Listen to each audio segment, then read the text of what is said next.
New York City found itself in the process of recovery on Saturday, following one of its wettest days in decades.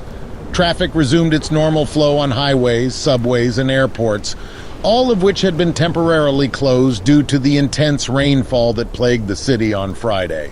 Setting a new record, John F. Kennedy International Airport received over 8.65 inches, 21.97 centimeters of rainfall, surpassing the previous September record set during Hurricane Donna in 1960, as reported by the National Weather Service. In parts of Brooklyn, precipitation exceeded 7.25 inches, 18.41 centimeters, with some areas experiencing a staggering 2.5 inches, 6 centimeters of rainfall within a single hour. This deluge led to streets resembling knee-deep canals and left drivers stranded on highways. While more rain was anticipated on Saturday, Governor Kathy Hochul assured the public that the worst was behind them during a briefing at a transportation control center in Manhattan. She stated, "We've seen a whole lot of rainfall in a very short period of time, but the good news is that the storm will pass and we should see some clearing of waterways today and tonight." This intense rainfall event came just 2 years after the remnants of Hurricane Ida wreaked havoc in the Northeast, resulting in record-breaking rain and numerous fatalities in New York City, particularly in flooded basement apartments.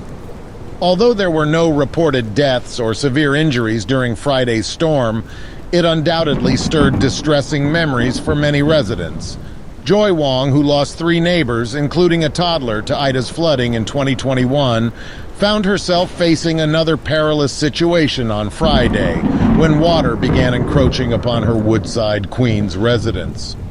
"I was so worried," she expressed, recounting how it became too dangerous to venture outside. "Outside was like a lake, like an ocean."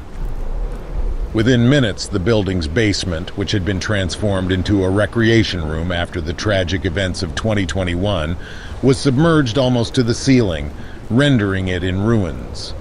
While city officials received reports of 6 flooded basement apartments on Friday, thankfully all occupants managed to evacuate safely. In response to the extreme weather conditions, Governor Hochul and Mayor Eric Adams declared states of emergency, urging people to remain indoors if possible. The transportation infrastructure experienced significant disruptions, with nearly every subway line either partially suspended, rerouted, or delayed.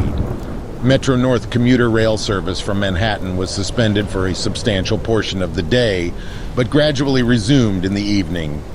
The Long Island Railroad encountered severe disruptions, with 44 of the city's 3,500 buses becoming stranded, causing citywide bus service disruptions. In Brooklyn's South Williamsburg neighborhood, workers found themselves wading through knee-deep water as they endeavored to clear a clogged storm drain with debris floating by. Some residents resorted to using milk crates and wooden boards to navigate the flooded sidewalks. At LaGuardia Airport, incoming flights were briefly halted in the morning and subsequently delayed due to water accumulation in the refueling area.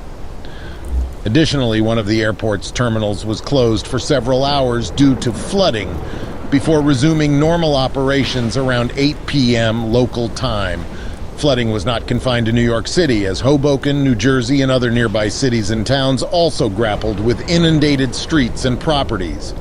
The confluence of the remnants of Tropical Storm Ophelia over the Atlantic Ocean and a mid-latitude system approaching from the west, coupled with favorable atmospheric conditions, resulted in this prolonged storm event, according to National Weather Service meteorologist Ross Dickman.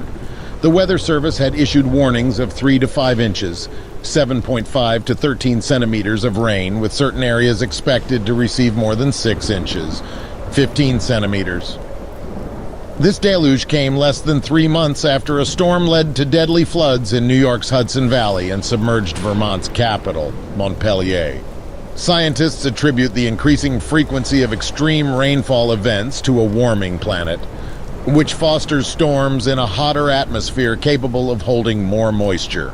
In the case of Friday's storm, despite cooler ocean temperatures and moderate air temperatures, it marked the 3rd instance in 2 years that rainfall rates neared 2 inches, 5 centimeters per hour in Central Park, a phenomenon deemed unusual by Columbia University climate scientist Adam Sobel.